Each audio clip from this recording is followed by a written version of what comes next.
दोनों काम क्यों नहीं कर सकता हूँ? दोनों बिल्कुल कर सकते हैं यार, डेमोक्रेसी है। कॉमेडियन को फेमस होने के लिए क्या करना चाहिए? हमको क्या पता क्या करना चाहिए? वोट उसको दो जो देश को अच्छे राह पे जिसका पैसा ले लिया। तुम जानते हो हाँ? तुम्हारा ही पहला और आखिरी पॉडकास्ट हो सकता है। जो है वो बहुत ना जली हुई रहती है, जली रहती है, तो देख के चलना पड़ता है। ना FIR करवाओगे दोस्त।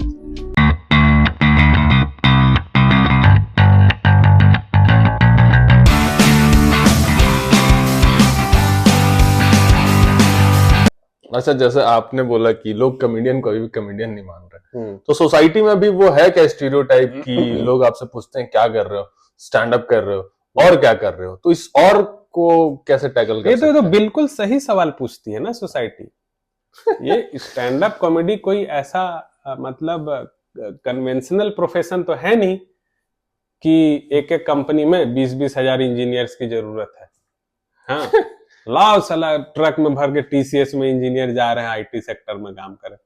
उतना तो आर्ट फॉर्म एक एक्टर, कितने एक्टर है ना, ये तो आर्ट फॉर्म है ना, तो आर्ट फॉर्म में हमेशा एक कन्वेंशनल प्रोफेशन से ज्यादा कंपटीशन होता है और सवाल वैकेंसी कम होती है। हाँ। जैसे UPSC में 1000 वैकेंसी है, तो उसी तरह स्टैंड अप कॉमेडी में ही वैकेंसी कम है, तो आपको मेहनत ज्यादा करना पड़ेगा। और जहां कम वैकेंसी है तो बूढ़े लोग, तो बड़े बुजुर्ग लोग गलत नहीं बोलते हैं। हाँ, हमने देखा हुआ है कि चलिए शहर में तो ठीक है, लोग फिर भी आपसे पूछते हैं कि क्या कर रहे हो, फिर आपकी शादियां होती है ना। हाँ। और हमारे गांव तरफ में क्या है कि अगर कोई लड़का कुछ नहीं कर रहा है, हाँ। तो गांव, अगर वो शहर से एक बार गांव चला गया, हाँ। तो बुढ़े उसको बुलाते हैं बहुत प्रेम से कि इधर हो बाबू, हाँ। क्या करते हो? बोलता कुछ नहीं करते। अच्छा कुछ नहीं करते, चलो तुम्हें शादी करा देते हैं। हाँ। मतलब उनका मस्त टाइम पास चल रहा है कि साला कोई शहर से आ रहा है फ्रस्ट्रेट होके कि चलो 10 दिन गांव जाते हैं, 11वां दिन शादी हो जाता है। हाँ।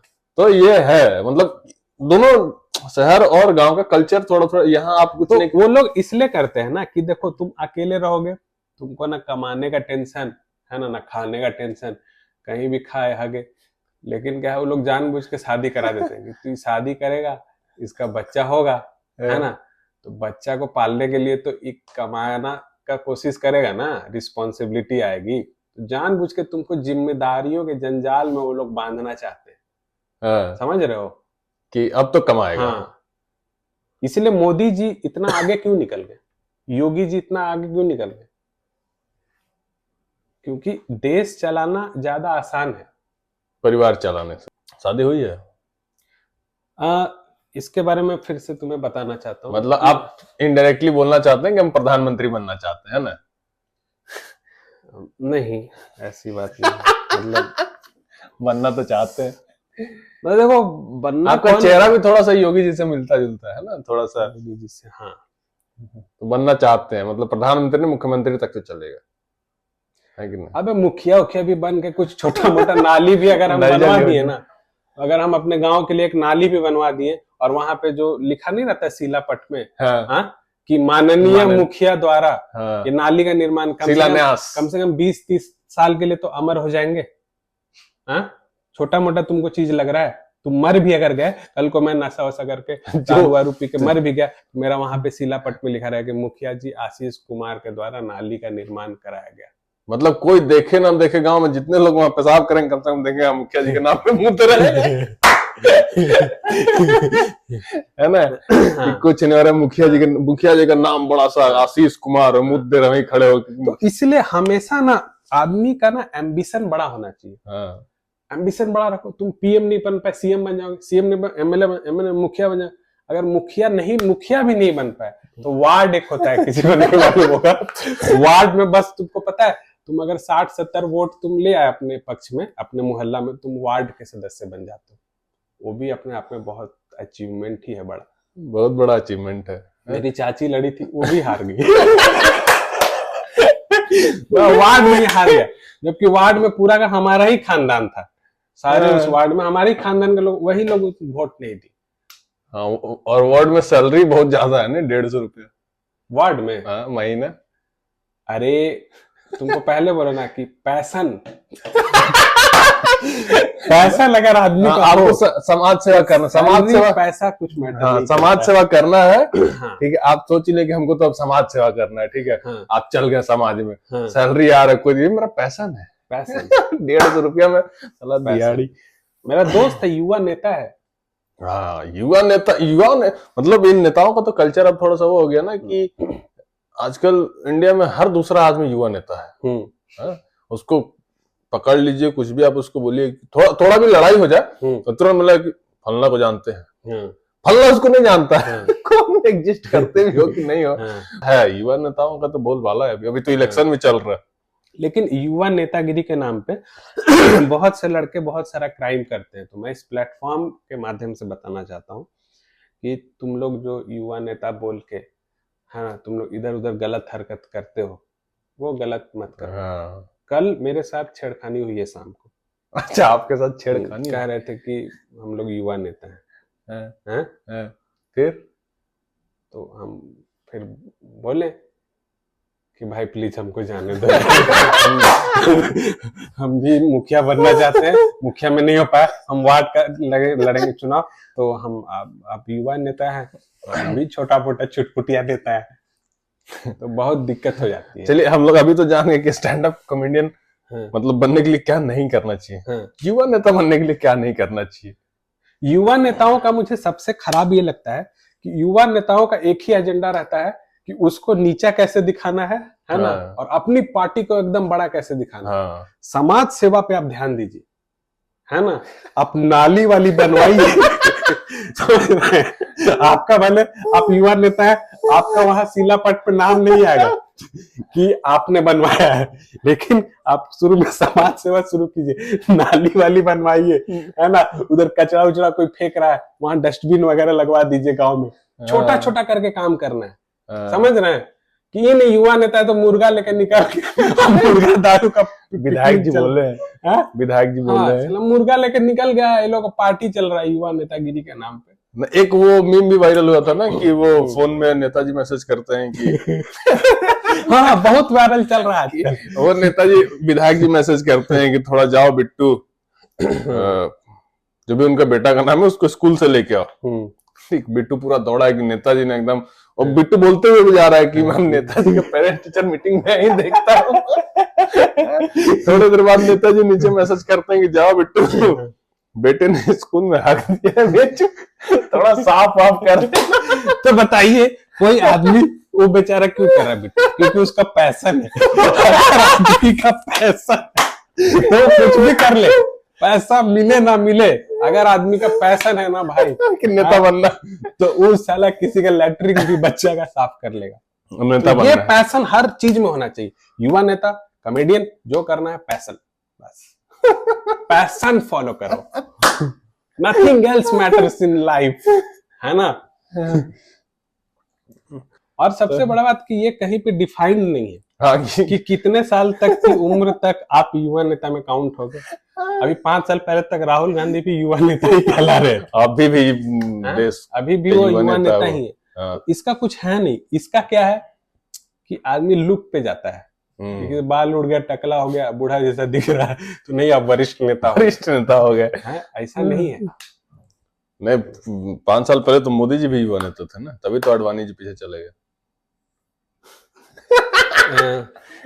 जेल, मतलब बड़े युवा नेताओं के बारे में बात नहीं कर। जेल में रोटी जो है वो बहुत ना जली हुई रहती है, जली रहती है, तो देख के चलना पड़ता है। ना FIR करवाओगे दोस्त, ठीक है, देश को आगे अखंड भारत बनाना है यार। वोट उसको दो जो देश को अच्छे राह पे, जिसका पैशन हो, जिसका पॉलिटिक्स पैशन हो, देश के लिए एकदम देश को फाड़ के एकदम कुछ कर देना है, पैशन है ना, देश का एकदम नक्शा बदल देना, वैसे आदमी को तुम वोट दो। नाम मैं नहीं लेना चाहूँ, योगी जी को तुरंत, योगी जी को वोट दो। अगर देश का नक्शा नहीं बदल रहा है, योगी जी बुलडोजर उठाए पूरा नक्शा बदल देगा देश का। तुम फिर नाम ले लिया, तुम जानते हो, तुम्हारा ही पहला और आखिरी पॉडकास्ट हो सकता है, नाम नहीं लेना है। कि हम लोग बहुत देर से स्टैंड अप के बारे में बात कर रहे हैं, ठीक है। स्टैंड अप मतलब आपके फेवरेट स्टैंड अप कॉमेडियन कौन है? मेरे फेवरेट बहुत चेंज होते रहते हैं। अभी हाल फिलहाल में मैं रवि गुप्ता को काफी पसंद करता हूँ। मैं अभिषेक उपमन्यु को पसंद करता हूँ। जब मैंने शुरू की थी तो जाकिर खान, विश्वा कल्याण रथ, इन लोगों को काफी पसंद करता। वो एक बहुत emotional kind of story telling में है जाकिर भाई का, कि वो देख के आपको रोना भी है, हंसना भी है, सब मिक्स्ड इमोशन है।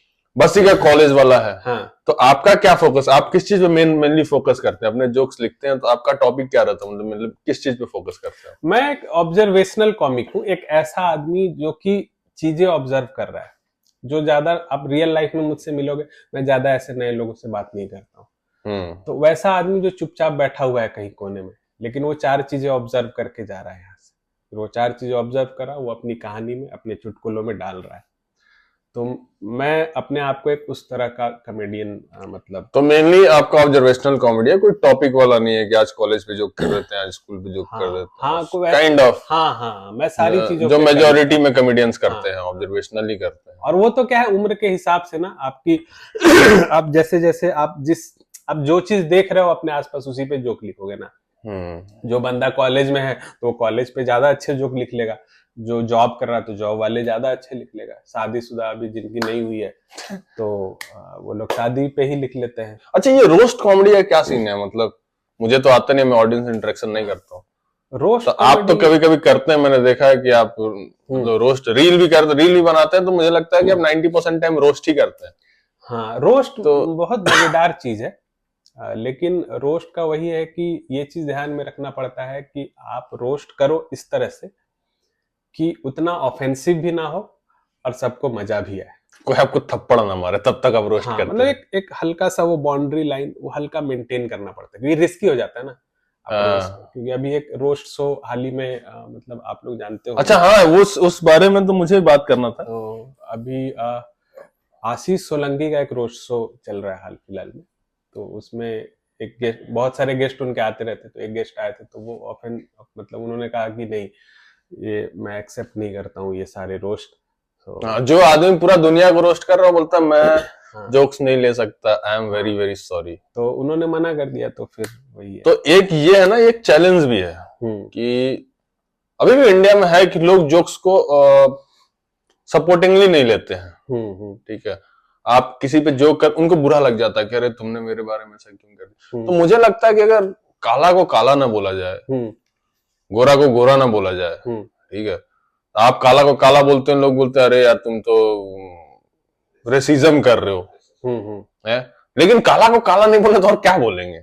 मानना है कि आप काले को काले मत बोलिए, ठीक है, लेकिन आप काले को गोरा भी तुम नहीं बोल सकते ना कि तुम बहुत गोरे हो, ये हो सकते हो। इस चीज पे मेरा एक पॉइंट है कि देखो, आज पहले के जमाने में गाली गलौज नहीं होती, टीवी पे जो आता था गालियां नहीं होती थी, लेकिन मतलब रेसिज्म बहुत एक्सेप्टेबल था पहले। गाना था ना कि जिसकी बीवी काली उसका भी बड़ा नाम है ना, अमिताभ बच्चन का गाना, चूल्हे में घुसा दो कोयले का काम है, ऐसा कुछ था।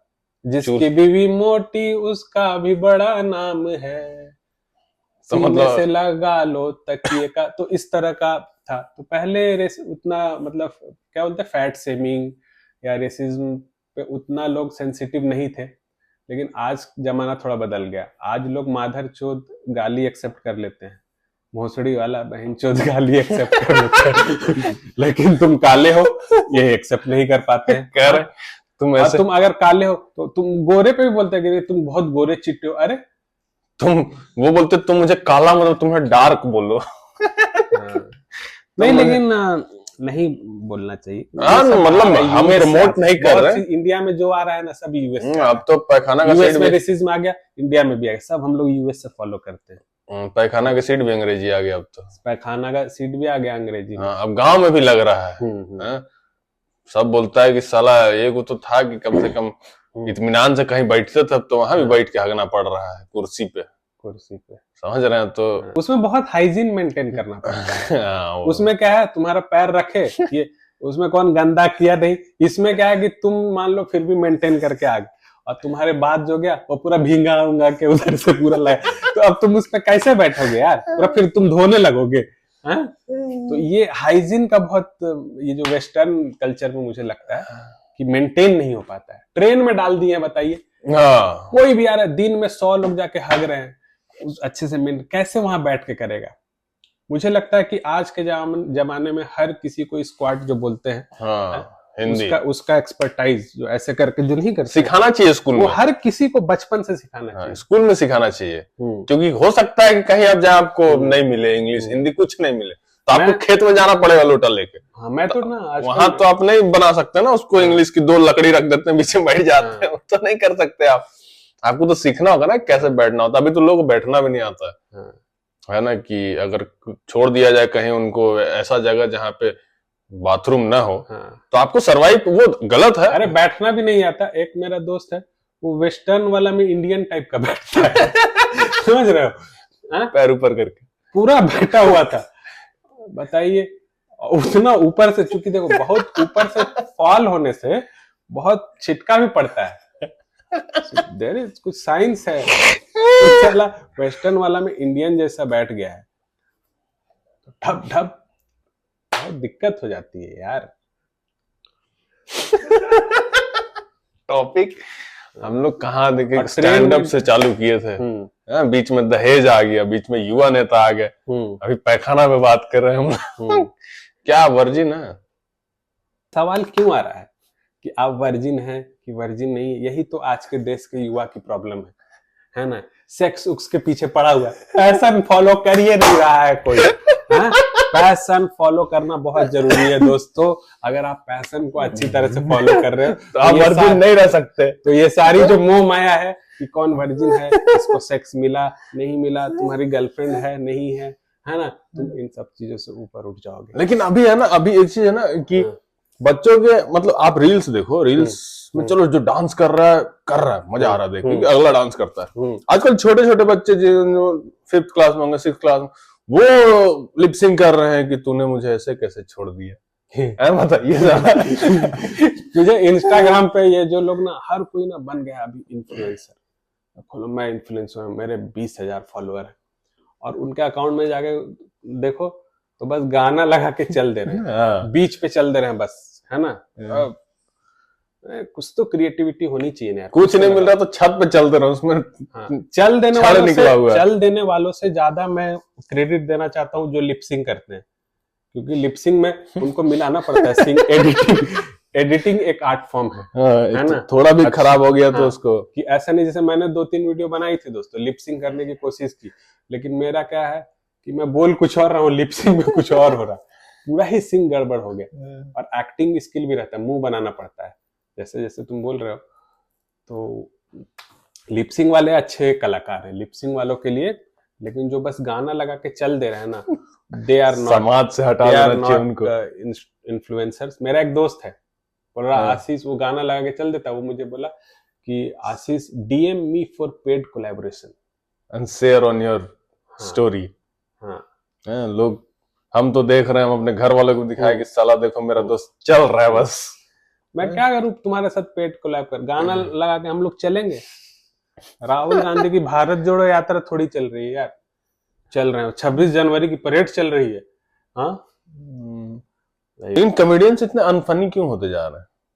ये भी तो है ना कि एक समय था जब कुछ कॉमेडियंस बहुत फनी थे, मतलब उनकी टिकटें, लाइनें नहीं खत्म होती थी। तो यहाँ पे भी मैं वही वाली बात करना चाहता हूँ कि पैशन,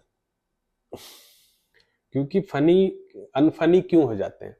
क्योंकि अब देखिए, कोई भी ना आर्ट फॉर्म जो होता है वो इवॉल्विंग, हर आर्ट फॉर्म इवॉल्विंग है, और स्टैंड अप तो बहुत ज्यादा इवॉल्विंग आर्ट फॉर्म है। तो उसमें आपको समय के साथ इवॉल्व होते रहना पड़ता है, आपको अपनी कलाकारी में नई नई चीजें ऐड करते रहनी पड़ती है। अगर आप वो नई चीजें ऐड नहीं करोगे तो ऑडियंस आएगी, बोलेगी अरे इस टाइप का टेम्पलेट का जोक तो पहले भी तुम सुनाते थे, 4 साल पहले भी, अभी भी सुना रहे, तुम्हें नया क्या है? तुमने पूरा इंडिया घूम लिया, लोगों ने तुम्हें देख लिया, अब तो नए को ढूंढेगा ना। अगर तुम्हारी जगह कोई अगर नया बंदा आगे कुछ नए टाइप से कर रहा, तो वो तो पहले उसको देखने जाएंगे। तो वही है कि आपको हमेशा कुछ ना कुछ नया, कुछ लेकिन इतने कॉमेडियंस हैं, वो रोज कोई ना कोई कुछ किसी ना किसी टॉपिक पे बात कर रहे हैं। लगभग सब कॉलेज पे बात कर रहे हैं, मतलब कोई ऐसा टॉपिक बचा नहीं जिसको कॉमेडियंस ने हाथ नहीं लगाया, सिर्फ कॉमेडियंस का टॉपिक छोड़ के। कोई कॉमेडियंस एक दूसरे के बारे में नहीं बोलता। तो कोई ऐसा टॉपिक तो एक टाइम पे भी आ सकता है ना कि सेचुरेशन आ जाए बहुत। हाँ। तो उससे फिर कैसे डील करेंगे फिर? तो सैचुरेशन, देखो सैचुरेशन ऑब्वियसली कहीं ना कहीं आएगा, लेकिन ऐसा नहीं कि स्कोप नहीं रहेगा आपके पास। बॉलीवुड इंडस्ट्री कब से चल रही है, आजादी के समय से पहले से चल रही है, सैचुरेशन आ गया, लेकिन क्या नहीं चल रही है क्या? तो हमेशा एक अच्छे कलाकार की अहमियत होगी, हमेशा कोई बंदा अगर कुछ नया लेके आएगा तो उसकी अहमियत होगी। लेकिन यही है कि एक मतलब ग्रोइंग फील्ड में क्या होता है, आसान होता है नहीं। आज से 4 साल पहले एक नए कॉमेडियन को आके स्टैब्लिश होना बहुत आसान था, 6 साल पहले बहुत आसान था, क्योंकि लोग ही कम थे, कॉमेडी ही कम लोग कर रहे थे। आज के टाइम में उतना ही मुश्किल है, शायद 10 साल बाद और भी ज्यादा मुश्किल हो जाए। लेकिन ऐसा नहीं है कि वैकेंसी नहीं रहेगी, वैकेंसी कम हो जाएगी बट वैकेंसी रहेगी। सीट कम हो जाएगा, हाँ, लेकिन आपको इसी फॉर्म तरह भरना से है, कि फॉर्म भरते रहना है, फॉर्म भरते रहना है कि यूपीएससी में आईएएस वाला पोस्ट जो है कोशिश करते रहना है, हो आसानी जाता से है। नहीं मिलता है। और एक चीज ये भी है कि मान लीजिए कोई आदमी 5 साल 6 साल से कॉमेडी कर रहा है और वो उसमें रेवेन्यू नहीं जनरेट कर पा रहा है, तो क्या उसको कॉमेडी छोड़ देना चाहिए या फिर कुछ अल्टरनेट करियर चूज करना चाहिए? क्या करना चाहिए उसको रेलिवेंट रहने के लिए? देखो, एक पहली बात की कॉमेडी छोड़ना नहीं चाहिए, कॉमेडी आप परस्यू करते रहो। और दूसरा, आपको ये चीज देखना है कि मैं मिनिमम पैसे कैसे कमा पा रहा हूँ। घर चलाना है, जो भी बेसिक तुम्हारी नेसेसिटी है, उसके लिए तो आपको पैसे चाहिए ना। तो एक और खास चीज होती है कि अगर आप कॉमेडी बहुत टाइम से कर रहे हो तो आपकी राइटिंग इंप्रूव हो जाती है। तो मैं बहुत से ऐसे कॉमेडियंस को जानता हूँ जो कि आज की डेट में जो बहुत ज्यादा टिकट सेलर नहीं, वो राइटर बन गए, है ना। एड लिखते हैं, कॉमेडी लिखते हैं। तो इस तरह का आप आसपास का कोई वैसा, ये जो स्किल है राइटिंग का स्किल, ये जिन जिन चीजों में होता है, आप आसपास का कुछ प्रोफेशन मतलब चुन सकते हो। आप एफएम के लिए काम कर सकते हो, बहुत से कॉमेडियंस आरजे भी हैं, एफएम वगैरह के लिए लिखते हैं, कंटेंट राइटर हैं, बहुत से लोग इन्फ्लुएंसर भी बन गए हैं उस तरह का। तो कुछ ना कुछ, अगर ये नहीं हो पा रहा है तो कुछ और ढूंढ लो यार, फुल टाइम प्रोफेशन। फिर side by side as a passion, side by side वही बात होगी, पैशन फॉलो करते रहो। हाँ, ये सब तो स्टैंड अप की बातें हैं। बाकी अभी जैसे सोशल मीडिया के बारे में बात करते हैं, ठीक है, आपको मतलब अभी का जो जनरेशन है और 10 साल पहले का जो जनरेशन था, उसमें क्या चेंज दिखता है? मतलब आपको एक सिग्निफिकेंट चेंज जो यूथ में चेंज आया है। सोशल मीडिया को लेके एडिक्शन, वो मुझे लगता है वो कहीं ना कहीं उसको कंट्रोल करना पड़ेगा आपको, क्योंकि सोशल मीडिया अभी है ना, सोशल मीडिया पे ऐसा नहीं कि सोशल मीडिया आ गया है, आपने कुछ लोगों को फेमस होते देख लिया तो हर कोई दिन रात उसमें लगा हुआ है। हाँ, सबको है कि अरे मेरा व्यूज नहीं जा रहा है, शेयर कर दो। व्यूज से क्या मतलब है यार, व्यूज लाइक्स ये सब से क्या मतलब है? नहीं, हम लोग को तो है ना व्यू कल से नहीं, वही मैं बता रहा हूँ कि नहीं मतलब होना चाहिए व्यूज और लाइक से, मैं बता रहा हूँ आपको मतलब नहीं होना चाहिए। अच्छा, आज से 15 साल पहले क्या बोलते थे, ऑरकुट था, ऑरकुट करते थे लोग सोशल में, ऑरकुट बंद हुआ, फेसबुक आया, फेसबुक अभी डाउन हो गया, इंस्टाग्राम आ गया, कल को कुछ और आ जाएगा, यूट्यूब की जगह कुछ और। टिकटॉक में बीच में कुछ लोग फेमस हो, टिकटॉक बंद हो गया।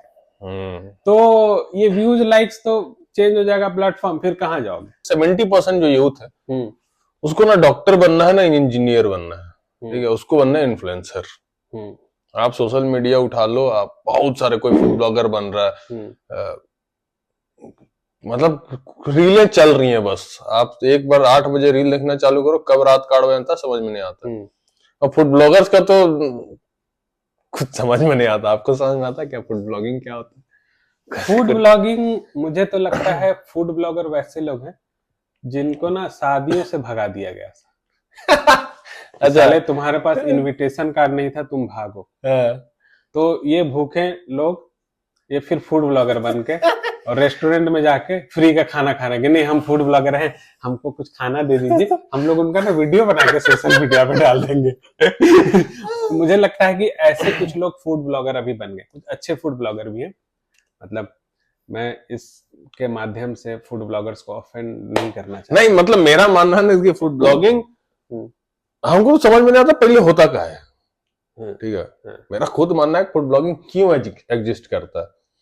एक तो ये फूड ब्लॉगर्स बन जाते हैं। फूड ब्लॉगर्स की बहुत पॉजिटिव बात ये बता रहा हूं कि फूड ब्लॉगर्स के लिए आज के टाइम में रेवेन्यू जनरेट करना सबसे आसान होता है, क्योंकि लोकल लेवल पर सबसे ज्यादा जो ब्रांड डील्स आती है वो फूड ब्लॉगर्स को ही आती है, क्योंकि फूड ब्लॉगर का क्या काम है, किसी रेस्टोरेंट में जाना, दिखाना यहाँ ये मिल रहा वो मिल रहा।